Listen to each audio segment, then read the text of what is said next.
you stand firm, you resist the devil, he will flee from you. There are certain sins you have to stand firm. You have to be firm. Resist. But Timothy tells us, flee youthful lusts.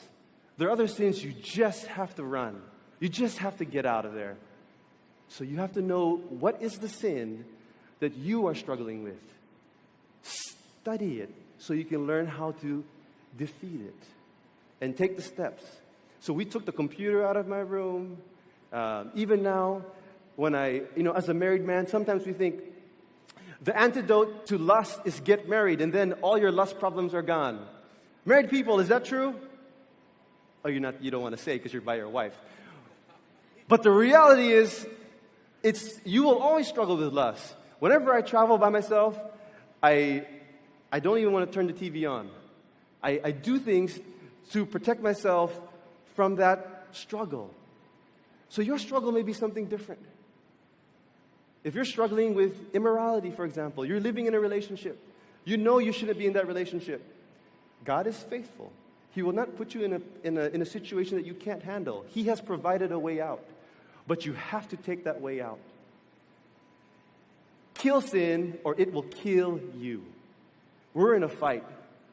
And we need to treat sin seriously. And you fight in God's power. One of the things that has helped me also is I look at this picture. Do you guys have a family picture? You have a family picture. Take out your family picture. Look at your family picture. Look at your wife. Look at your son. I have 3 boys, like Caleb.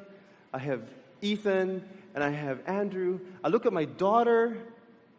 And I look at this. And I remind myself. I think through.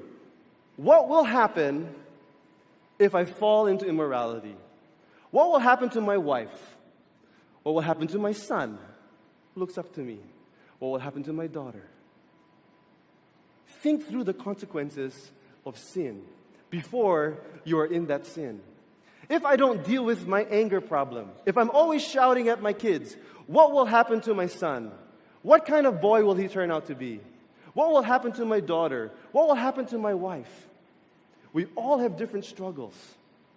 Many times we don't think of the consequences. Sin has real consequences. And you pray for me. I want to fight in God's power. I don't want to fall into sin. I don't want to destroy my wife. I don't want to destroy my children. I don't want to destroy God's name. A lot of us here are in ministry, and you don't want to destroy God's name. Think of the consequences. That's how you fight sin. You be strategic. And I love this quote. Sin will take you farther than you ever meant to stray. Agree? You say, oh, I'll just try a little bit. But that little bit, that cigarette becomes marijuana. It becomes eventually shabu-shabu. Shabu-shabu. That's a food. Gutom na kasi ako eh. Shabu, di ba? Cocaine. But it takes you farther than you ever meant to stray. It will keep you longer than you ever thought you'd stay. And sin will cost you more than you ever dreamed you'd have to pay. That's the reality of sin. That's why we're in a fight. That's why we need to fight in God's power. Now, I don't care how much willpower you have. You may be so convinced now that I don't want to sin. But your effort, my effort, it's not enough. It's never enough. And that's why I love this passage. Because, look at this. For us to fight sin in God's power, we need to depend on who? On God. And that's the story here. Moses said to Joshua, choose men for us and go out to fight against Amalek. Tomorrow, what is he going to do? I will station myself on the top of the hill with the staff of God in my hand. What was the staff of God?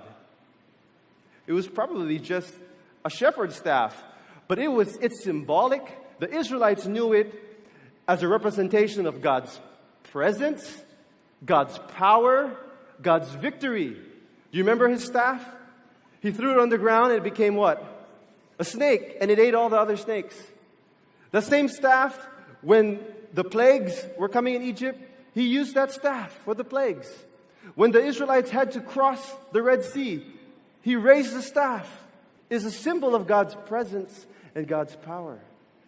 When there was no water, He used the staff last week to hit the rock. And water came gushing out of the rock.